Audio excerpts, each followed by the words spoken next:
नमस्कार दोस्तों, आप सभी लोगों का स्वागत है आपके अपने यूट्यूब स्टडी विथ मंतोष में। आज हम लोग टीएसटी पीएसटी एलटी ग्रेड और एस टेट डीएसएसबी इन सभी के लिए महत्वपूर्ण प्रश्नों की श्रृंखला जो चला रहे हैं वो आज प्रैक्टिस सेट इसमें 7 है। ठीक, 6 हम लोगों ने कर लिया है। जो लोग नहीं देखे हों प्ले लिस्ट में जाके देख सकते हैं। आइए शुरू करते हैं आज के प्रश्नों की श्रृंखला को, जिसमें आज का पहला प्रश्न है कि निम्नलिखित में से किसने औद्योगिक के स्तर के निर्धारण के हेतु संयुक्त विधि का उपयोग किया था। औद्योगिक के स्तर के निर्धारण के हेतु संयुक्त विधि का उपयोग कौन किया था? ऑप्शन है Sten De Geer, Alfred Wright, C.F. Jones, Helen Strong. सही ऑप्शन कौन सा है? तो इसका सही ऑप्शन है option number C.F. Jones. C.F. Jones जो है वो ऑप्शन सही है। यही जो है औद्योगिक के स्तर के निर्धारण के हेतु संयुक्त विधि का प्रयोग किए थे। ठीक, चलिए अगला देखते हैं। क्या ये जो औद्योगिक क्षेत्र का स्तर वाला जो क्षेत्र है उसके बारे में सबसे ज़्यादा इस विवरण कौन दिया था? तो वो दिए थे वेबर। ठीक, कौन? वेबर। चलिए अगला देखते हैं। अगला प्रश्न है सूची 1 को सूची 2 से मिलान करना है। एक तरफ राज्य है, दूसरे तरफ पोत प्रांगण है। ठीक, दिया है कि Odisha, Garden Reach, Maharashtra, Hindustan shipyard, Paschim Bangal, Mazagon docks, Kerala, Kochi shipyard. नीचे ऑप्शन दिया हुआ है, इसका मिलान करना है। आइए इसका मिलान करते हैं। सबसे पहले देखिए, पहला हो जाएगा ओडिशा में हिंदुस्तान शिपयार्ड है। ठीक, उसके बाद महाराष्ट्र में वो है मझगांव, बहुत फेमस है। ठीक, पश्चिम बंगाल में गार्डन रिच है और केरल में कोची है। ठीक, कोची केरल में है भी, तो इसे आप पकड़ लेंगे। ठीक, तो इसका सही ऑप्शन कौन सा है? इसका सही ऑप्शन है ऑप्शन नंबर ए, BCAD। BCAD। चलिए अगला देखते हैं। जिसको प्रॉब्लम हो कि नहीं समझ में आ रहा है तो सीधे केरल जो है कोची में है, तो कोची शिपयार्ड लगा दीजिए। ऑप्शन नंबर सिर्फ एक ही में है, डी लास्ट में, पकड़ लेंगे आप। पकड़ने का कई सारा उपाय है, किसी भी तरह से आप पकड़ सकते हैं, अगर थोड़ा सा लेकिन जानकारी होना चाहिए किसी न किसी में जो है। कभी कभी लेकिन घुमा देता है तो प्रॉब्लम हो जाती है। अगला प्रश्न है कि समाज की वह स्थिति जिसमें जनसंख्या की ज़रूरतें एवं आवश्यकताएं पूरी होती हैं कही जाती हैं। समाज की वह स्थिति जिसमें जनसंख्या की ज़रूरतें एवं आवश्यकताएं पूरी होती हैं उसे क्या कहा जाता है? सामाजिक स्थिरता, सामाजिक कल्याण, सामाजिक अर्थशास्त्र और सामाजिक भौतिकी। इसका सही ऑप्शन कौन सा है? उसे क्या कहा जाता है? तो उसे सामाजिक कल्याण कहा जाता है। ठीक, उसे सामाजिक कल्याण कहा जाता है। चलिए अगला देखते हैं। अगला है यह कथन जो विश्व द्वीप पर शासन करता है वह विश्व पर नियंत्रण करता है संबंधित है। जो विश्व द्वीप पर शासन करता है वह विश्व पर नियंत्रण करता है। ऑप्शन है हार्टलैंड सिद्धांत, रिमलैंड सिद्धांत, stages of economics growth model, growth pole सिद्धांत। इसका सही ऑप्शन कौन सा है? तो इसका सही ऑप्शन है ऑप्शन नंबर ए, हार्टलैंड सिद्धांत से संबंधित है ये। ठीक, और हार्टलैंड सिद्धांत है किसका? तो ये है मैकिंडर का। इसका है मैकिंडर का। ठीक, चलिए आगे देखते हैं।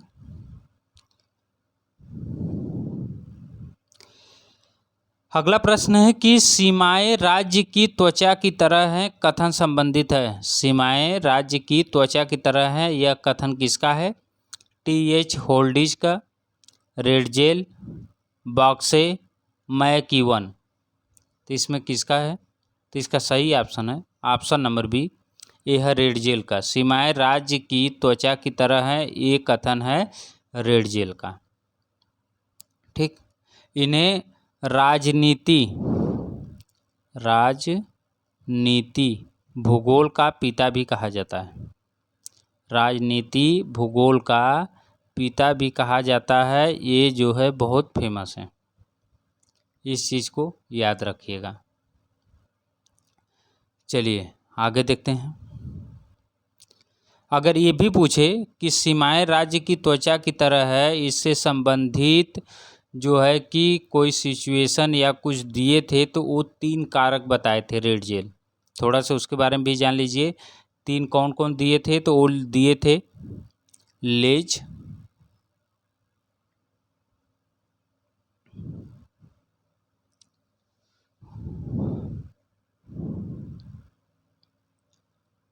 देखिए वो दिए थे लेज, ठीक, लेज दिए थे। और क्या दिए थे? दूसरा दिए थे, पहला लेज हो गया, ठीक। दूसरा दिए थे रियम, दूसरा दिए थे रियम। तीसरा दिए थे राहीमेन, तीसरा क्या दिए थे? राहीमेन, ठीक। ये 3 वो कारक बताए थे। मानव एवं उसके विकास के लिए 3 कारक कौन कौन बताए थे? लेज सिचुएशन, रिहम स्पेस और राहीमेन लिमिट्स, ये 3 थे। चलिए आगे देखते हैं। अगला है कि सांस्कृतिक परिवार की संकल्पना का विकास किया गया। सांस्कृतिक परिवार की संकल्पना का विकास किया गया। ऑप्शन है बर्कले पीठ द्वारा, लंदन पीठ द्वारा, फ्रैंकफर्ट पीठ द्वारा, वियना पीठ द्वारा। इसका सही ऑप्शन कौन सा है? तो इसका सही ऑप्शन है ऑप्शन नंबर 1, बर्कले पीठ द्वारा। सांस्कृतिक परिवार की संकल्पना का विकास ये बर्कले पीठ द्वारा है, ठीक। चलिए अगला देखते हैं। अगला प्रश्न है कि जनजातियों एवं उनके आवास के निम्नलिखित युग्मों में से कौन सुमेलित नहीं है? इसमें कौन सुमेलित नहीं है?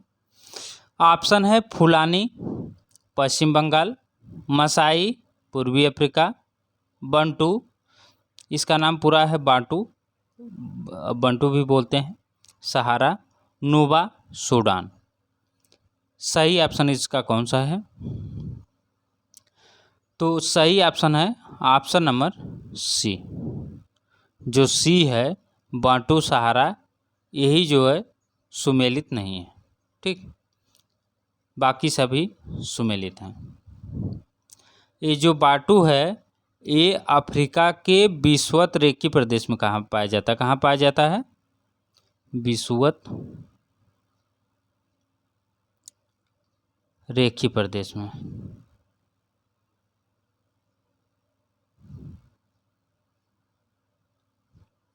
ठीक। इसी में एक बहुत फेमस है, कौन? बुशमैन।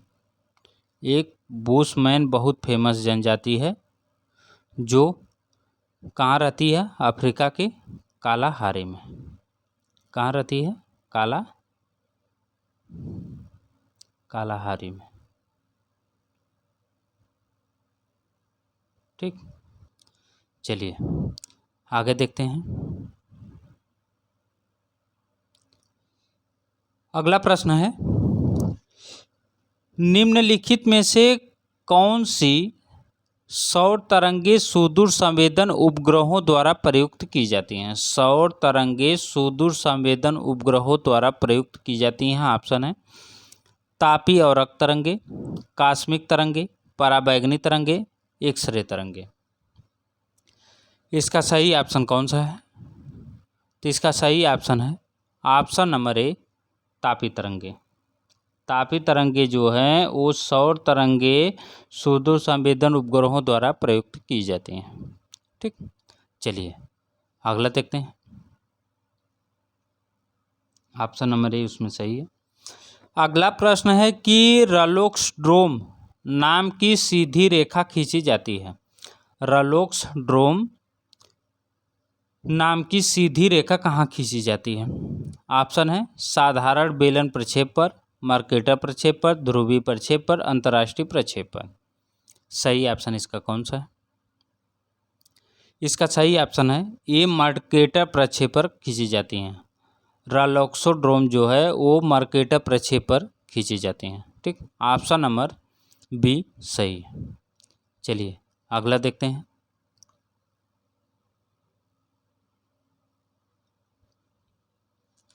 अगला प्रश्न है कि आइसोनोमलस शब्दावली का तात्पर्य है। इस शब्दावली का क्या तात्पर्य है? ऑप्शन है कि समान तापीय विषमता वाले स्थानों को मिलाने वाली रेखा, समान वायुदाब विषमता वाले स्थानों को मिलाने वाली रेखा, समान वार्षिक वर्षा वाले स्थानों को मिलाने वाली रेखा, समान सापेक्ष आर्द्रता वाले स्थानों को मिलाने वाली रेखा। इसका सही ऑप्शन कौन सा है? तो इसका सही ऑप्शन है आइसोनोमलस जो है वो ऑप्शन नंबर ए सही हो जाएगा, समान तापीय विषमता वाले स्थानों को मिलाने वाली रेखा। ऑप्शन नंबर ए सही। चलिए अगला देखते हैं। अगला प्रश्न है कि एक समांगी प्रदेश में उच्च विभिन्नता वाले क्षेत्रों को प्रदर्शित किया जा सकता है। ऑप्शन है आइसोप्लेथ मानचित्र द्वारा, डेसीमेट्रिक मानचित्र द्वारा, कोरोप्लेथ मानचित्र द्वारा, कोरोक्रोमैटिक मानचित्र द्वारा। सही ऑप्शन इसका कौन सा है? सही ऑप्शन है ऑप्शन नंबर बी, डेसीमेट्रिक मानचित्र द्वारा।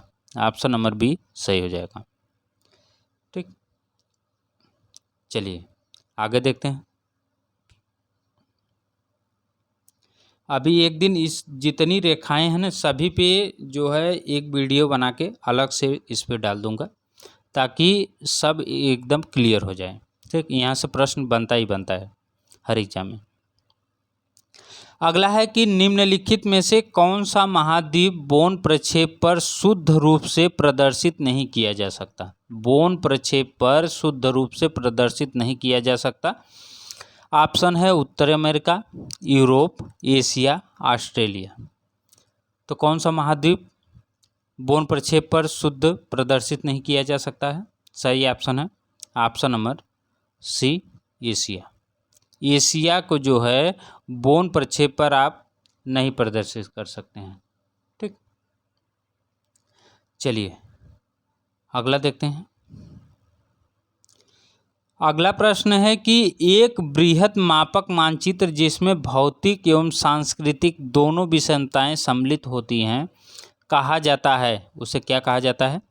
उच्चावच मानचित्र, भूगर्भिक मानचित्र, भौतिक मानचित्र, स्थलाकृतिक मानचित्र। इसका सही ऑप्शन कौन सा हो जाएगा? इसका सही ऑप्शन हो जाएगा स्थलाकृतिक मानचित्र।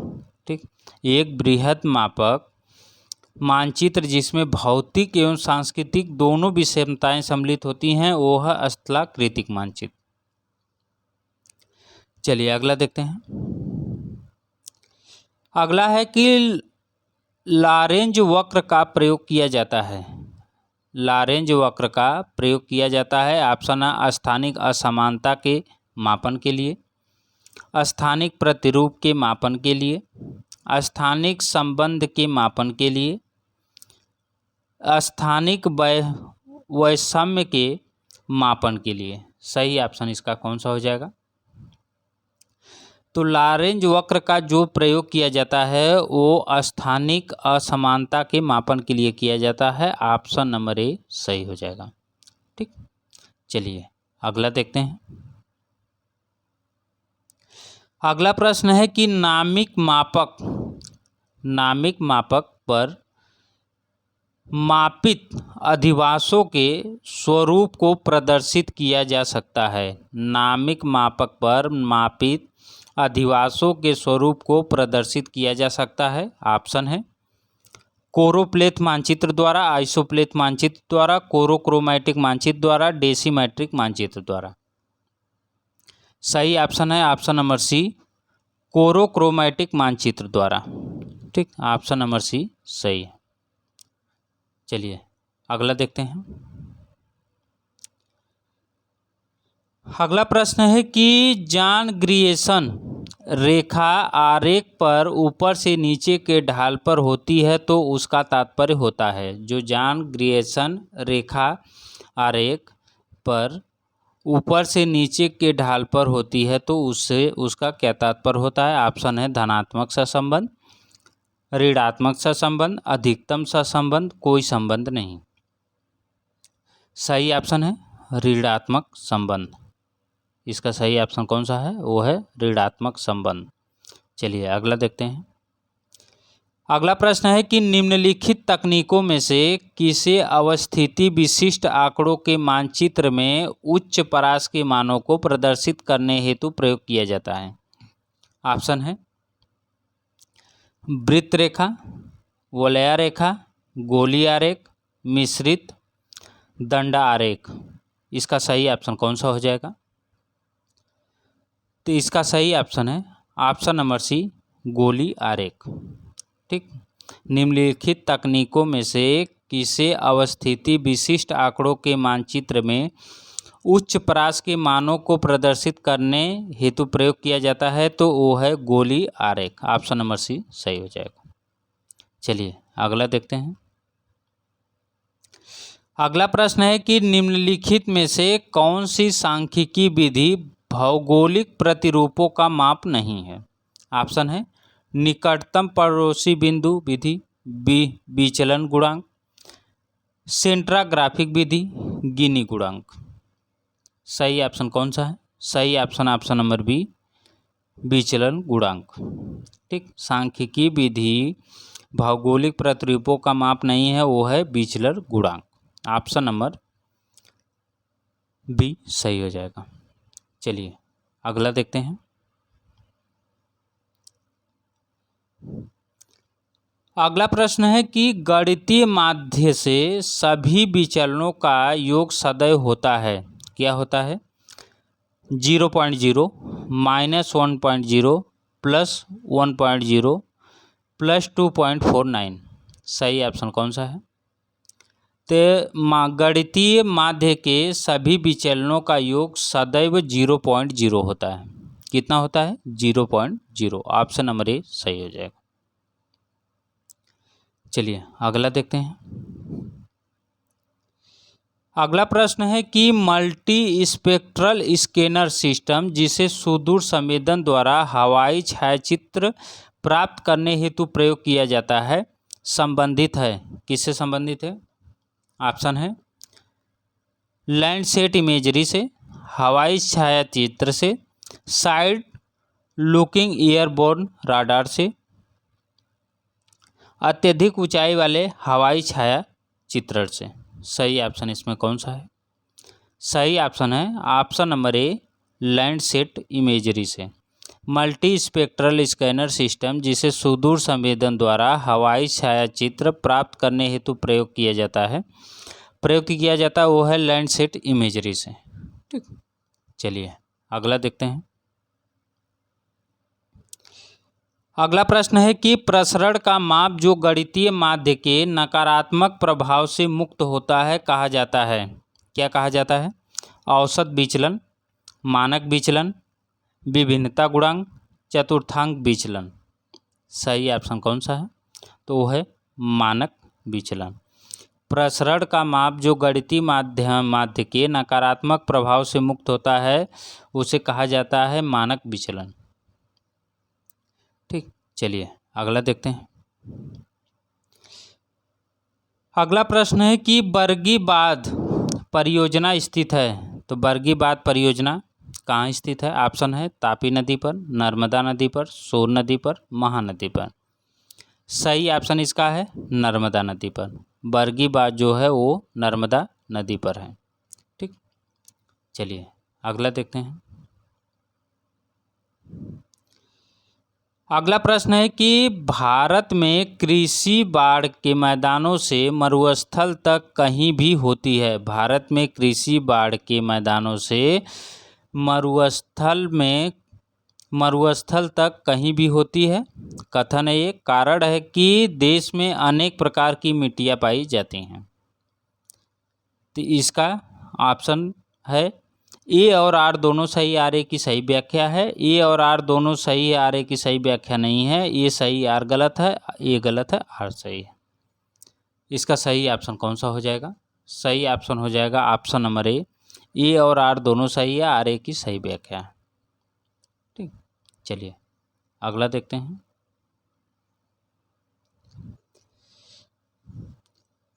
अगला प्रश्न है कि भारत के निम्नलिखित औद्योगिक प्रदेशों में से किसमें नैहाटी एवं जगद्दल औद्योगिक केंद्र स्थित है? ऑप्शन है मुंबई पुणे औद्योगिक प्रदेश, कोलकाता हुगली औद्योगिक प्रदेश, अहमदाबाद बड़ोदरा औद्योगिक प्रदेश, मदुराई कोयम्बटूर औद्योगिक प्रदेश। सही ऑप्शन कौन सा हो जाएगा? तो इसका सही ऑप्शन है ऑप्शन नंबर बी, नैहाटी जो है वो कोलकाता हुगली औद्योगिक प्रदेश है। ठीक, चलिए अगला देखते हैं। अगला प्रश्न है कि उत्तर प्रदेश के निम्नलिखित जनपदों में से किसकी सीमा नेपाल से उभयनिष्ठ नहीं है? ऑप्शन है पीलीभीत, बलरामपुर, कुशीनगर, श्रावस्ती। इसका सही ऑप्शन कौन सा हो जाएगा? सही ऑप्शन है ऑप्शन नंबर सी, कुशीनगर। उत्तर प्रदेश के निम्नलिखित जनपदों में से किसकी सीमा नेपाल से उभयनिष्ठ नहीं है? तो वो है कुशीनगर। ऑप्शन नंबर सी सही हो जाएगा। ठीक, चलिए अगला देखते हैं। इसमें पीलीभीत, बलरामपुर, श्रावस्ती ये सब हैं। चलिए अगला देखते हैं। अगला प्रश्न है कि आर्द्र मानसून की अरब सागरी शाखा बंगाल की खाड़ी की शाखा से मिलती है। कहाँ पे मिलती है? ऑप्शन है मालवा पठार पर, सतपुड़ा पठार पर, सतपुड़ा पर्वत पर, शिलांग पठार पर, छोटा नागपुर पठार पर। सही ऑप्शन कौन सा है? इसका सही ऑप्शन है ऑप्शन नंबर डी, छोटा नागपुर पठार पर। छोटा नागपुर पठार पर आर्द्र मानसून की अरब शाखा एवं बंगाल की खाड़ी की शाखा जाके मिलती है। ठीक, चलिए अगला प्रश्न देखते हैं कि अगला प्रश्न क्या है, जो और ये कोपेन से संबंधित है, जिसमें है कि कोपेन के वर्गीकरण के अनुसार भारत में गोवा के दक्षिण में पश्चिमी घाट पर निम्नलिखित में से कौन सी जलवायु पाई जाती है? कोपेन के वर्गीकरण के अनुसार भारत में गोवा के दक्षिण में पश्चिमी घाट पर निम्नलिखित में से कौन सी जलवायु पाई जाती है?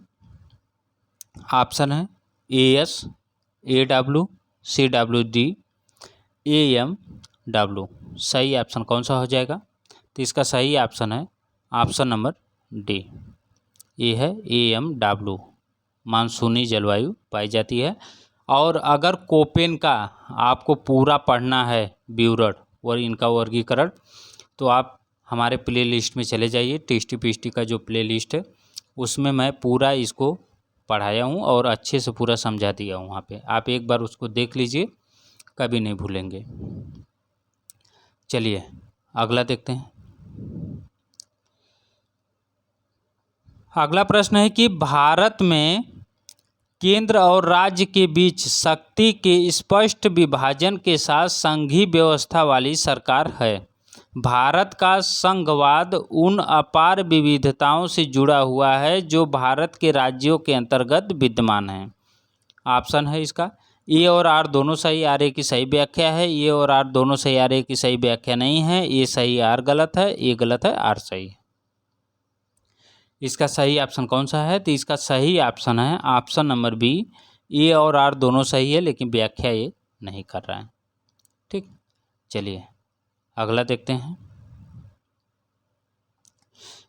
अगला प्रश्न है सूची 1 को सूची 2 से मिलान करना है। एक तरफ संगम है, दूसरी तरफ नदियां हैं। देवप्रयाग, धौली एवं बिसड़ी गंगा, विष्णुप्रयाग, पिंडार एवं मंदाकिनी, कर्णप्रयाग, अलकनंदा एवं भागीरथी, रुद्रप्रयाग, पिंडार एवं अलकनंदा। ठीक, सबसे पहले इसका मिलान कीजिए जो बहुत फेमस है, जहाँ से गंगा नदी बनती है। ठीक, तो वो कौन सा है?